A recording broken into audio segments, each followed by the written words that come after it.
Welcome back to the Reading and Writing Podcast. My guest today is Zetta Elliott, author of the new novel, The Enchanted Bridge, Book 4 in the Dragons in a Bag series. Zetta, welcome to the podcast. Thank you so much for having me, Jeff. Absolutely. Well, if someone listening hasn't heard about your new novel yet, how would you describe The Enchanted Bridge? Ooh, well, because it is book 4 in a series, it's a little tricky to just describe The Enchanted Bridge, but I will say it is in the vein of Tolkien's The Fellowship of the Ring, Lord of the Rings. You have 4 friends who are crossing a perilous bridge that has been constructed by a wizard who was banished from his own realm 1,000 years ago, but, they're kids and they trust him and they cross the bridge to enter the realm of magic. He has persuaded them that magical creatures who live there ought to be able to freely move back and forth between the realm of magic and the human realm. They all have magical creature friends, and so that makes perfect sense to them. But what they don't know is that the wizard is, of course, duplicitous, and he has persuaded them to open the gates so that a horrible monster called the Scourge will be able to move from the realm of magic to the human realm. Once they realize what they've done, they have to destroy the enchanted bridge. But of course, it's enchanted, so that's not easy to do. So it's a continuation of the stories. These kids have been having an adventure for 3 previous books. But this is sort of the book where they're coming into their own magical powers. They've taken on the abilities of the magical creatures they know. And this is sort of their first test. And so do you consider this a children's book or a middle grade or a young adult? Right. It's classified as middle grade. I was really surprised with the series, especially with book 1. It was selected for the Global Read Aloud. And so I now understand that a book, when read aloud, can actually reach a much broader audience. And so I've had parents reach out to me to say they're reading it with their 4-year-old. I certainly wasn't writing with a 4-year-old in mind. But then I also have families say, we listen to it on our way to work in the morning or on our way to school. And it has been selected quite often for the One Book, One School community reads, because it does have fairly broad appeal. So technically, when I'm talking to people, I say it's usually for like 6 or 7 to 10-year-olds. But adults are enjoying it and much younger children as well. Do you remember the original idea or impetus that led you to write The Enchanted Bridge and the Dragons in a Bag series? The original series was inspired by my friend Marie. The first book is dedicated to her because she sent me 4 tiny rubber dragons, and I didn't know what to do with them. And of course, at the time, Game of Thrones was very popular. I was watching it, and there were a lot of critiques around the representation of race in that series. And Marie said to me in the little note that came with the dragons, "You would make a much better mother of dragons."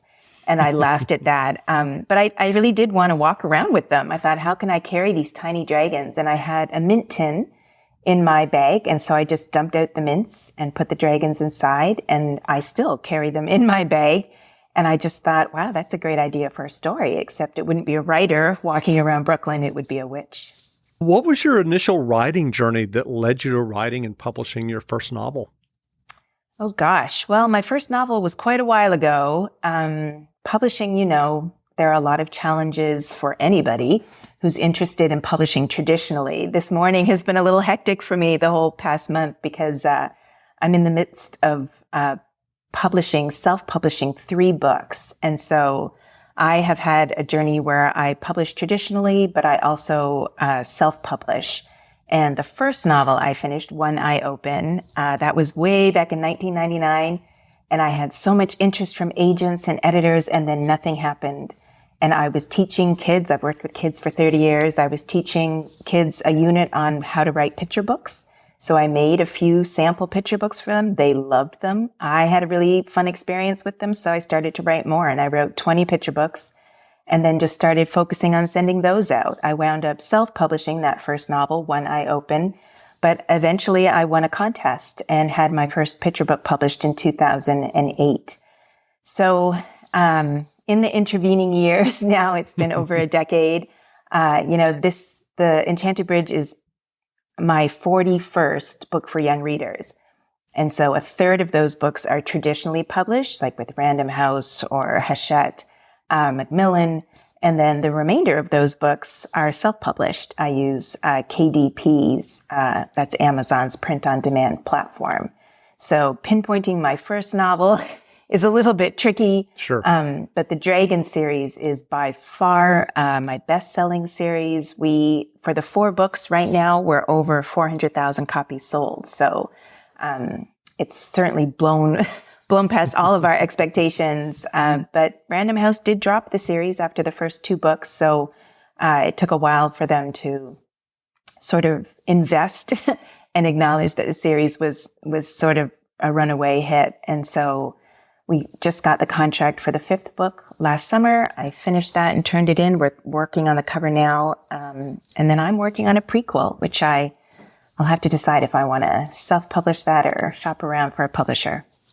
And so you said they dropped it after the first 2 books. Did they come back and offer you a contract for the 3rd and the 4th when they saw the sales for the first 2? Is that what happened? Not quite. Okay. They dropped the series and didn't want to continue it, but asked me if I had more material. And so my agent submitted a couple more proposals for fantasy books. I have another fantasy series that I self-published called the City Kids series. And I had a few books there that I hadn't yet written. So I sent along those proposals, but they weren't interested. And then I co-wrote a novel in verse. It's historical fiction set in 1982 Brooklyn between 2 boys. My boy wants to be Jean-Michel Basquiat. He's a graffiti artist. And we offered that to them and they weren't interested. And then, summer 2020, George Floyd and a number of other African Americans, Breonna Taylor, Ahmaud Arbery, were murdered, and there were protests that rocked the country. And a lot of corporations, I think, did an assessment and decided they needed to do better. And we got back into conversation with Random House. I had a different agent by that point, and they said they wanted book 3, and we pushed, and they took book 4, and they said they wanted to wait and see for book 5. So, they needed a minute, I guess, to sort of see the viability of the series. But I think they're convinced now. Well, you mentioned that you're in the middle of self-publishing 3 books this month. Can you tell us a little bit about those and how that process is going for you? Obviously, it's not your first venture into self-publishing. Right.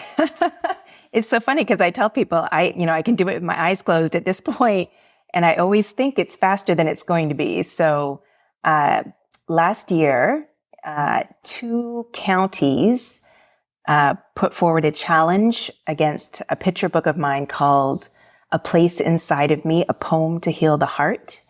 It's a poem that I wrote 20 years ago when I first started writing for kids and could never get the thumbs up from an editor. And then with all of the attention on police brutality, we got the thumbs up, and the illustrations show very subtly that a girl has been shot by police and the community is coming together. And so the poem is about a young African-American boy who has a lot of different emotions. He's happy at first in his community. He's sad when he hears about the shooting. He's frightened when he sees cop cars circling outside his bedroom.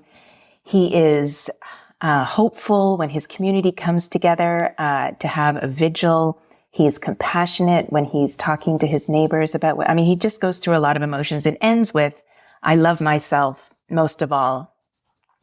And so a parent in Virginia challenged the book, but the challenge was overturned. A parent in Tennessee challenged the book, said it would make children think African Americans were inferior. And then she stood up at the school board meeting and said she felt that she was being bullied, and because there was a really vociferous response against banning my book. And she said, sort of lamented, whatever happened to kids' books about chickens? And so I decided I would write a book about chickens. And I wrote Chicken Wonders Why, which is about a group of farm animals. And every night, Dick and Jane, the farmers, read them a bedtime story. But when Dick and Jane go on vacation, who is going to tell the story? And chickens suggest that each animal takes a turn. But Goat feels as though stories should be told a certain way, just like Dick and Jane did. And so the animals sort of have to negotiate, well, what makes a good story and why can't you tell your story your own way? So that's one book. Another book came about because I have been doing some research in Scotland. I have some ancestral roots there. And I found out about a young enslaved boy who was trafficked into the country by James Watt, who's a very famous Scottish inventor, working on the steam engine. And he trafficked the boy in from the Caribbean, but did not deliver the child to his destination, which was a manor house in the Highlands. And so the question is, what happened to Frederick? So I wrote a story that imagines Frederick encounters a brownie, and brownies in Scotland are known for doing housework in exchange for a bowl of cream, but they will leave if you offer them a brand new set of clothes. So the last farmer that the brownie was with was offered him a set of clothes, and he put them on and disappeared. And so Frederick says, well, could I have those clothes? So that's another book I'm working on with an illustrator up in Inverness. And the third book is my third collection of poetry, Perennial. And I'm wondering, can you discuss a specific challenge you faced while writing your latest book and how you overcame it? The challenge, do you mean for The Enchanted Bridge or for The Enchanted Bridge. Why? Yeah. The Enchanted Bridge, writing a series is challenging mostly because of continuity. So you always have to be mindful of what you have written in the previous books. And because publishing has such a lag, I had to read from The Enchanted Bridge last weekend. I did a signing at a bookstore in Evanston called Booked. It was fantastic. But just reading that first chapter, I didn't remember writing that section as the start of the novel. I think for me, I often write in a nonlinear way. I don't necessarily start with the first chapter. I just sort of jot down things as they come to me, and then I assemble my outline, and then I put things back into order. I swore when I finished book 5, I will never write another series because it is super challenging and it's hard to keep things straight. But, Random House hasn't sold any international rights. And so if they do, or if the rights revert to me and we sell them, then, a whole new generation of kids will be discovering the series and I'll have to be talking about it for the next 5 years. And I have already been talking about it for almost 5 years. So it's sort of, it contains you, it constrains you in a particular way. I have to say that series is funding my independent writer life. So I'm very grateful for it, even with all the challenges. Writing book 4 in a 5-book series, I sort of know where I'm going. I know what's going to happen in book 5. But I also have to remind myself, just to slow down and have fun. And I love that some of the reviews I've heard from folks is that the kids seem older, and that they do. They feel like they're growing up with me as I write the series. So I enjoyed that aspect of it.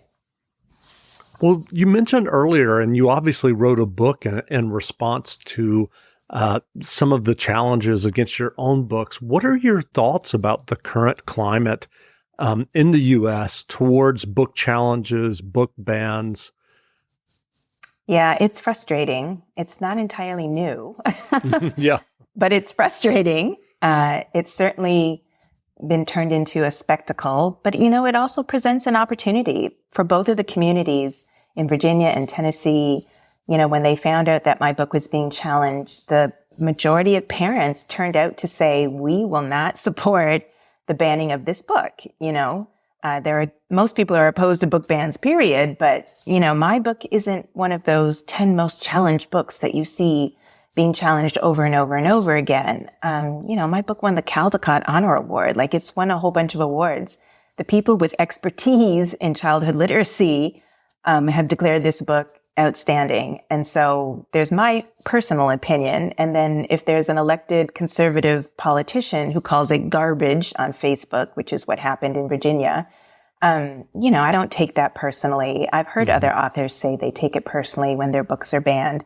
I don't, because I've worked with kids for 30 years and I've published over 40 books and I've won a number of awards. I know how to situate my writing within the field of children's literature. I know what literature is meant to do within a classroom. I know what I intend my book to do when it is subtitled A Poem to Heal the Heart. How are you against healing? I think it's fascinating that conservatives have put forward this rhetoric that says these books are harmful and therefore we must ban them. And all the books they want to ban feature Black people and brown people and LGBTQ folk. And there's no concern whatsoever for the harm that is done to those children in those communities when they're denied representation, when they don't get to see themselves in books. So, anytime you challenge convention and tradition and systems, I think certain people are accustomed to holding the center, to being in the spotlight. That's all of what Chicken Wonders Why is about. In the barn, there's a spotlight. And when it's your turn to tell the story, you step into the spotlight and someone else steps aside. And there are just people who aren't willing to share the spotlight. It's a real shame, but it is. It's a great way to model for children what the First Amendment means, what it stands for, and how communities, when something happens, they show up at the school board meeting, they testify. I mean, it's a fantastic example to set for the children of the community. Absolutely. Well, what writing advice would you offer for those who are working on their own novels or short stories or poetry? Yeah, I think it's important when you're writing to have a sense of why you're writing. When I wrote my first novel back in 1999, I took a year off of graduate school. I was ready to quit graduate school. I had so much buzz from agents and editors. I thought, well, this is it. I'm going to get my 6-figure deal. I'm going to be living, my dream writer's life. And then that didn't happen. And I had to ask myself, well, if you never get the 6-figure deal, are you going to keep writing? And the answer was yes. And if you never win any awards, would you keep writing? The answer is yes. I have found personally that writing is therapeutic for me. It's empowering for me. Because I self-published, I see that as an act of resistance. I know some people think it's just vanity.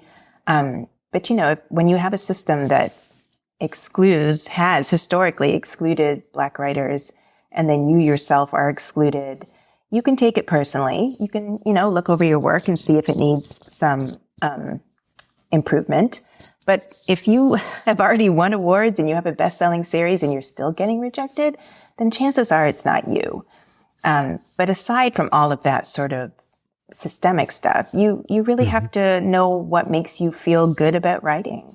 I remember talking to one of my favorite Canadian authors, and she said writing novels was excruciating. And I thought, oh my goodness, I wouldn't do anything that's excruciating. I just wouldn't. Yeah. Like writing makes me feel so empowered, and I have a lot of fun with my writing. And even this book of poetry, I know that self-publishing it means it will have limited visibility and limited circulation. But I self-published my second collection of poetry, American Phoenix, and the head of a U.S. marching band just reached out to me and said, we're doing a program around phoenixes, and we found your book, American Phoenix, and would you like to read some of your poems at our concert next year? Like, nothing is possible if the work is sitting on your computer. So I think I would say to other writers, understand why you're writing. If you're doing it to connect with others, then you don't have to be a New York Times bestselling author. You can just share your work with your community. Having a community is really important. You can look into self-publishing and print-on-demand technology. You can give yourself a time frame that you're going to take 6 months to get an agent, and then you're going to give yourself a year on submission and see what happens, and then maybe you'll self-publish. Just know that you have options. The most important thing to me, the definition of success for me, is sovereignty. I want to be the one calling the shots. I want to be making the decisions about how my work circulates in the world, how it looks. Just the amount of time we spent working on this cover design was absolutely unreal. My designer was a real trooper. But I'm the art director, I'm the marketer, I'm the publicist, I'm the author, I'm the editor, I'm everything. And that doesn't appeal to everyone. I can understand that. It's hard work. But to me, it's an indication that I'm sovereign over my work. That's great. Well, what novels or nonfiction books have you read recently that you enjoyed? I don't read very much nonfiction, but because I'm doing research in Scotland, I'm sort of reading three history books right now on Caribbean slavery in the Highlands and abolitionists in Scotland. And there's one more that just came in. I can't remember the name of it. I recently finished Suzette Mayer's novel, The Sleeping Car Porter. which is excellent. She's an African-Canadian author based in the prairies, Alberta, I think, and it won the biggest prize in Canada for literature. That was excellent. And then a friend loaned me Patrice Culler's Abolitionist Handbook, and that was a quick read, but a really sort of profound read. And abolition is something that I have struggled with. And I look at some of the poems that I wrote and am publishing in Perennial, and they certainly don't align with abolition. But here we are in the midst of another police-involved killing of an unarmed Black person. And I'm really glad I read that book, because it helps you to think about responding versus reacting, and the importance of the imagination in thinking of ways we can achieve justice beyond what exists as the criminal justice system right now. Well, where can people find you online if they want to learn more about you and your novels and your poetry? I am not super active on social media, but at Zetta Elliott is where you'll find me on Instagram and Twitter. I have a Facebook page, author Zetta Elliott, and I blog on my website, zettaelliott.com. Well, again, we've been speaking with Zetta Elliott, author of the new novel, The Enchanted Bride. I'll fix that when I do it. The Enchanted Bridge, Book 4 in the Dragons in a Bag series. The novel is on sale now, so go buy a copy. And Zetta, thanks for doing this interview. That was wonderful. Thanks so much, Jeff. Wonderful. Thanks a lot. So like I said, if you could just leave this browser window open for just a moment, I'll stop the recording.